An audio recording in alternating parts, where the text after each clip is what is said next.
Okay, so welcome to another live, and today we are going to be looking at self-mothering. So, looking at responding to your emotions with the tenderness and attunement we craved as a child. So many of us grew up too fast, carrying burdens bigger than we could bear. And in the last couple of videos, I've talked about parentification, the role reversal between child and parents. So, as parentified children, we minimize our own needs. And this is to handle adult issues swirling around us for whatever reasons.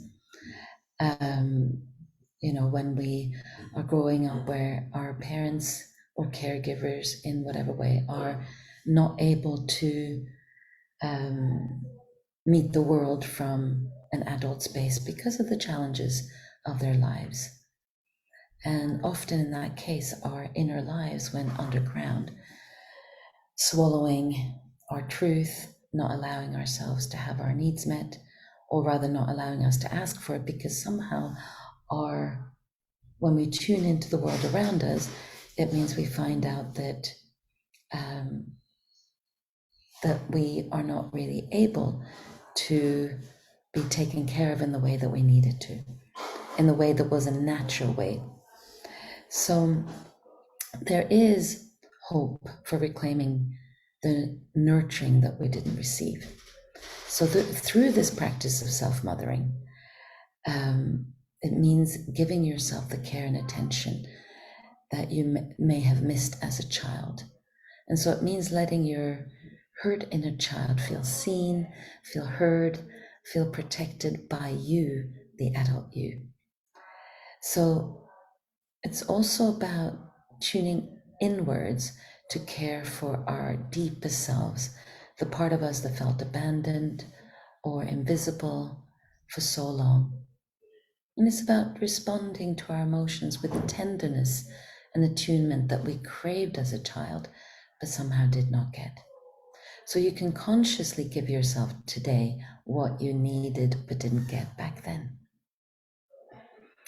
Now, also, when it comes to good girls, those of us that develop this trauma response through, the fawning response where we please and appease, self-mothering can be very important.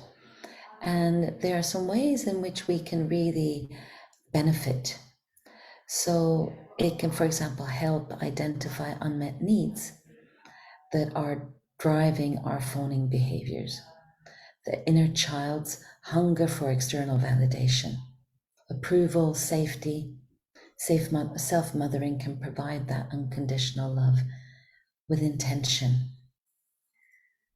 Also, listening inward replaces looking outward for self-worth and that care that we so much need. When we go inwards and realize that we can actually provide it for ourselves, we start then relying on the inside and our inner compass strengthens to guide our choices.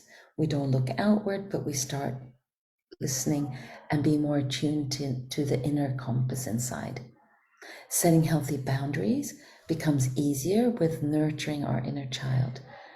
The